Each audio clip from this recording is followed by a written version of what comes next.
after Bitcoin halves. It goes on a bull run for about 12 to 18 months where the price, it just keeps on going up and it crashes very hard. Brian made that sell your Bitcoin video February 8th of 2021. So I want to go ahead and take this time to look back 2 years later, this is February 6th of 2023, and see if his predictions were accurate. When to sell Bitcoin. The next time the crash will happen, or the next time the bull market will end, will be somewhere in between April of 2021 until October of 2021. Let's go ahead and pull up Bitcoin's chart and check to see if Brian's call was accurate. So if we go ahead and take a look at when he made that video, February of 2021, Bitcoin's price was around $32,000 to $34,000, okay? So that was February when he made that video. So let's just assume you were following Brian and you were like, I'm gonna buy some Bitcoin when he made that video and I'm gonna sell it when he told me to sell it in April to October. What would have happened?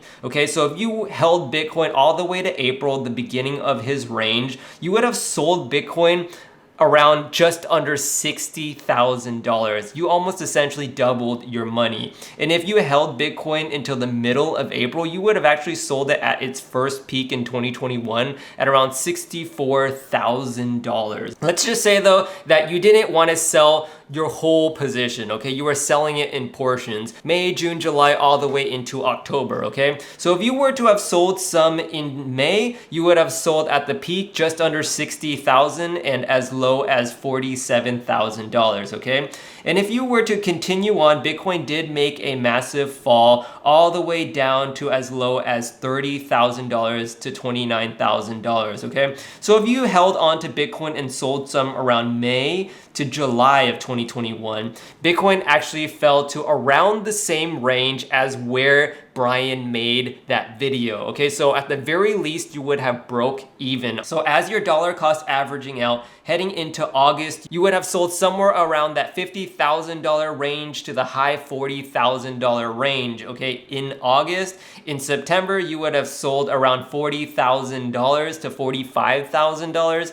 And then into October, you would have sold as high as $66,000, okay? So just over that $60,000 range all the way to the end of October. So if you were following Brian and you sold a little bit in April, you sold a little bit in May, all the way into October, you would have at the very least broke even to almost essentially doubled your money. One thing I want to say is that if you sell Bitcoin at $40,000 or $50,000 or $60,000 and it just keeps on going up and up and up, do not feel bad because you will probably get the last laugh. Don't try to FOMO and don't try to chase it. So if you sell it like 40,000, don't try to rebuy it back, chase it higher and higher. You're probably going to get burned that way.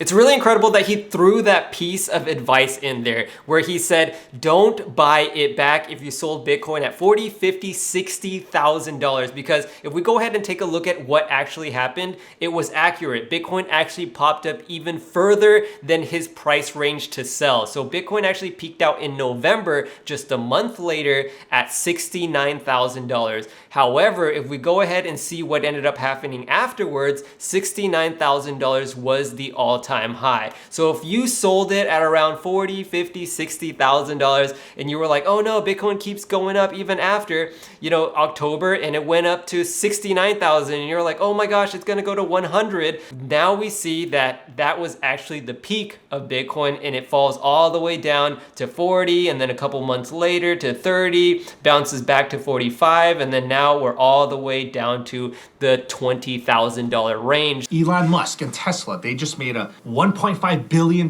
purchase of Bitcoin very recently. You have institutional money, you have hedge funds, you have smart money buying millions of dollars, hundreds of millions of dollars worth of Bitcoin and helping it go more mainstream. People are saying that this run, it's being driven up more from adoption rather than speculation as it was 3 years ago. However, it does not mean that the price of Bitcoin is just gonna keep on going straight up. It's gonna be a bumpy ride. It's gonna have a lot of crashes along the way. Once we hit that high, we will generally and historically speaking drop 80%. It's definitely crazy when I remember Tesla just announcing they bought a lot of Bitcoin, $1.5 billion worth of Bitcoin, as well as Square, and all these institutions just scooping up all the Bitcoin. It seemed absolutely insane to think that Bitcoin would drop below $30,000. But of course, as we see the charts here, ever since November, Bitcoin fell 50% all the way down to $35,000 in the beginning of 2022, bouncing back up in April of 2022 to $47,000 and then crashing back down to below $20,000, which Brian also did call in another video. He said Bitcoin was gonna fall under $20,000, and so it did.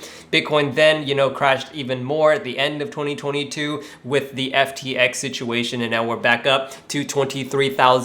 So he did say that Bitcoin would fall 80% from the all-time high. So if we go ahead and measure that out all the way from $69,000 to the bottom in November of 2022, Bitcoin fell at around 77%, very close to 80%. And at the moment, honestly, we don't even quite know how much further Bitcoin has or if that actually is the bottom. Many people like Gareth Soloway as well as Brian at the moment thinks that Bitcoin will fall to $12,000. But at the moment, Bitcoin has fallen from the all-time highs 77%, which it's close enough to 80%, okay? So honestly, I think Bitcoin has more room to fall, mainly due to the Fed still increasing interest rates, and we haven't even seen the full effects in our economy based on these interest rate hikes. It takes around 12 to 18 months, again, this lag to actually affect the economy. And so job market is still strong, so eventually once that starts to dwindle, maybe Q1, Q2 later into